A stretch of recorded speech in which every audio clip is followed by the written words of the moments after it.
Hey everyone, welcome back to Like Syrup. This is Scott Denton. This is my channel. Coming at you with a new tutorial this week. I'm calling it No to the Eye Low. I know it's kind of a dumb name, but I thought it was kind of silly and fun, so that's what I'm naming it. I know I'm not sure if any of you really need this tutorial, but for a lot of people in my sphere, they've found this helpful, and I've definitely found it helpful in my workflow.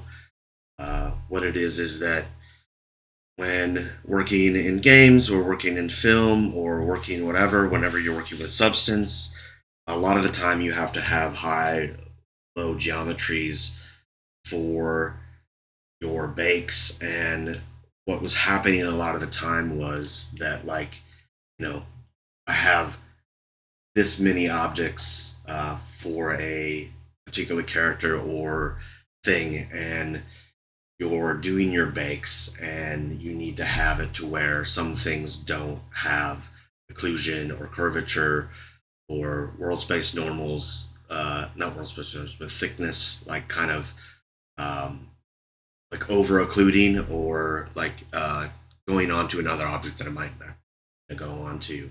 Like, say I have a gun that's a prop that needs to be seen in more places, and you don't want to see that occlusion happening from surface to surface. And this all depends basically on the art direction of the actual character and kind of how it's being used and whatnot. So everything could be specific just to the stuff. Like for this piece and this and the pants, you would want them to kind of over occlude onto to get like some of that dirt between the surfaces and whatnot. But this tutorial really isn't about that. It's just kind of about how to get around uh, not having to do that naming.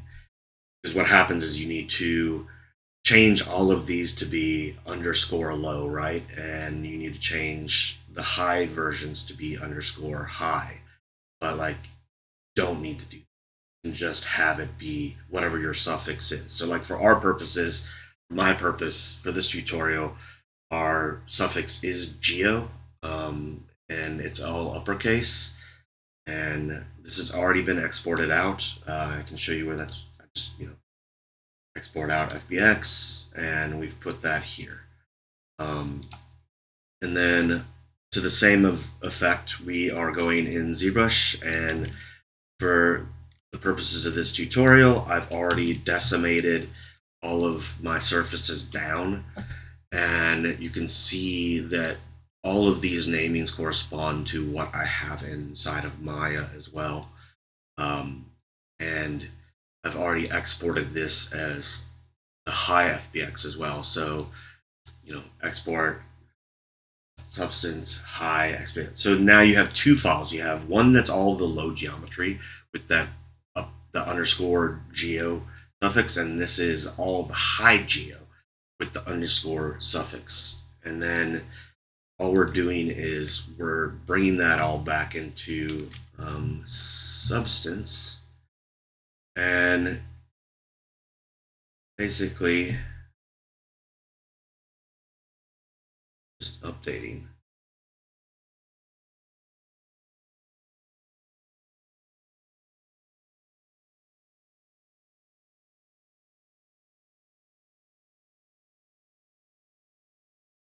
So yeah, I've already exported that out. You know that your high meshes go here. For the purpose of this tutorial, just leaving this at 512. But like all you're changing is you're changing this suffix to not be low and changing it to geo, and you're changing this one to GB. Well, so when it's looking for objects, it's looking for the same naming before the suffix, and it's looking for the geo tag at the end to just match them up. So right now it's like geo my mesh name is like normally it's set to always, right? And that always just means that it's looking at the surface as a whole. And then you would go into your thickness, change only by mesh, curvature only by mesh, ambient occlusion only by mesh, and it's basically, I mean, you don't have to do those things for those, but like it basically is just looking for those specific namings now that it's got them. So we can come here and see that we've got our high poly here. Um, we have basically got all of our things inside, and you can see that it's looking so shotgun, bee holders. It's all the same naming, and it's found the partner one. So this is the high poly mesh. This is the low poly mesh. And then basically it's just baking. That's the whole tutorial, is just basically changing these two namings and having it be by mesh and basically hitting bake. And then it goes through it and it's only looking for that partner and baking it to itself. And that's the entire tutorial. It's just, I find that very helpful because it saves me time and not having to rename things. And if you know ZBrush and you're having to do that in ZBrush, it can be a very time intensive process for little to no reason.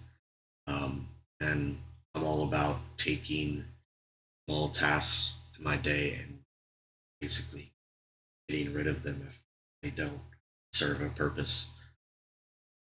If you like this, please like and subscribe. And just so that I know that the content is coming across, please comment if you found it helpful. And forward to you down the road in more tutorials. Thank you.